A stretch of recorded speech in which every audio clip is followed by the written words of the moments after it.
ng executive sa legislative branch, yung tinatawag na macro assumptions table A1 ng BESF. So nakalagay doon na ang inflation natin will be around still, despite na merong pagtaas siguro, depende sa sitwasyon, but on average, we still look at 3 to 4% yung 2024 inflation average, tapos sa 2025 between 2 to 4% ang macro assumption.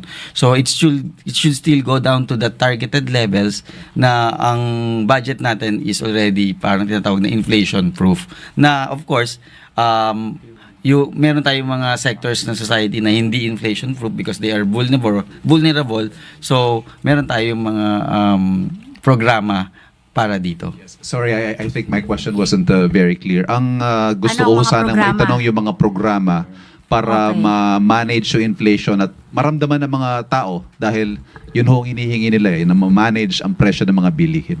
What specific interventions and projects are in the budget that will help toward that end? Thank you. Ito po yung tinatawag natin na mga cash assistance at saka ayuda po, 'di ba? So tuloy din po magbibigay tayo sa National Expenditure Program 2025. May kabuuang budget po na 253.3 billion pesos po ang nakalaan para sa ayuda. Under the Department of Social Welfare and Development, meron pong 205.5 billion pesos. Bulk of which 114.1 billion will go to 4Ps. Ang next po is yung social pension po na merong 49.8 billion po. Tumaas po to because nagkaroon tayo ng bagong batas. 80 years old, pataas meron na sila. Yung Centenarians Act. Meron din po dito yung protective services ng under the DSWD, 35.1 billion pesos. Meron din po yung sustainable livelihood program. Yung mga nakagraduate sa 4Ps, we continue to provide them cash assistance para makapagsimula po sila ng kanilang mga negosyo. That's 4.4 billion pesos. At yung Philippine Food Stamp, walang gutom program with 1.8 billion pesos. Sa Department of Health, meron din po tayong 26 billion para sa MAIP, yung medical assistance. And meron din po tayong Cancer Assistance Fund na 1.250 billion pesos. Under the Department of Labor and Employment, yung tinatawag po nating tulong panghanap buhay sa ating disadvantaged workers or TUPAD program, we allocated 14.1 billion pesos.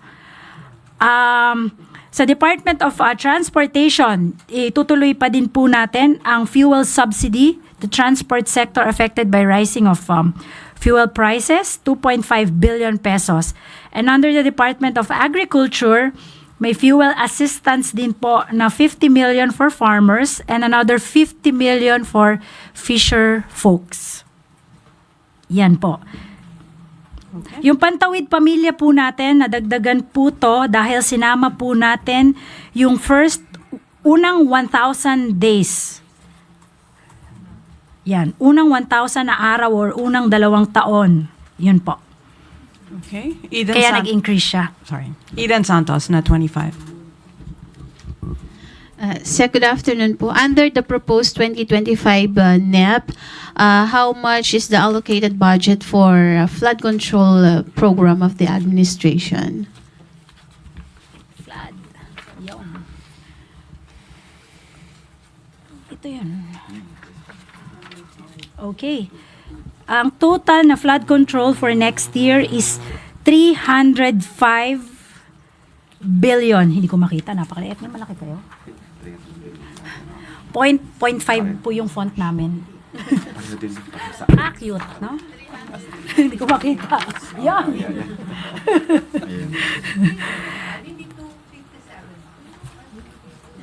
NEP, 305. Saan po galing yung 257? 305.1 billion pesos po. And that's divided among the following implementing agencies. Nawala, ma'am. Opo, Secretary, kasi nga po naging problema po yung mga nakarang malawakang pagbaha. Ano po? Yung akin. At sa mga oras na ito ay sasagawa ng investigation ng Senado kaugnay nung mga naging epekto po ng bagyong Karina. Ano po yung mga... Kung mabasa mo, okay. She's going to... Babasahin lang Okay, niya. okay, Kung sige mabasa po. Ikaw na magbasa. Okay. Mabasa mo For the breakdown will be at 302.987 billion for DPWH, and the others coming from MMDA.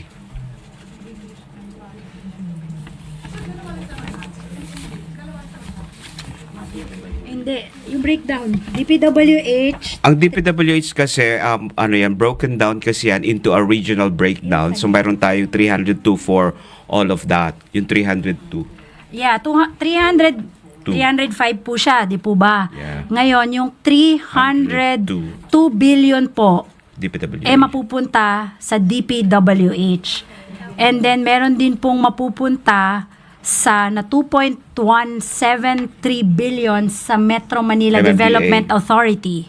Yun po. And then, merong maliit from OPAPRO. But these are for 10 million lang. Maliit lang. Oo. 2.173 billion.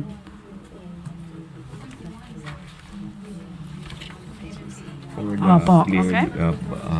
With this budget po, Secretary, are we expecting na yung po mga malawakang pagbaha na naranasan natin sa mga nakalipas pong mga linggo, hindi na ganoon yung magiging epekto? With this big, na malaking budget po ito. I think mas maganda sagutin ni Secretary Manny Bonoan, but but at least ang importante po is we're investing on it. It's not a one-time project na kinabukasan po makikita natin yung result. I think medyo matagal po yung pag-construct ng mga ganyang klaseng mga proyekto po. And then meron din po silang may presenta po sila during the cabinet meeting this week. Meron po silang master plan na pinakita sa atin. Hindi lang po kasi yan sa pag-ulan, 'di ba? Yung nanggagaling yan sa bundok. I think they already had a briefing also 2 days ago. 2 days ago explaining yung mga priority projects na yan. And the president wants a long-term, large-scale, comprehensive flood control project that involves also water management to harness the water when it's rainy season, so that when it's dry season, we have enough water. For irrigation. Okay, so let's move on. Last question, I believe, because we're running out of time. Sam Medanilia, Business Mirror, in this side of the room.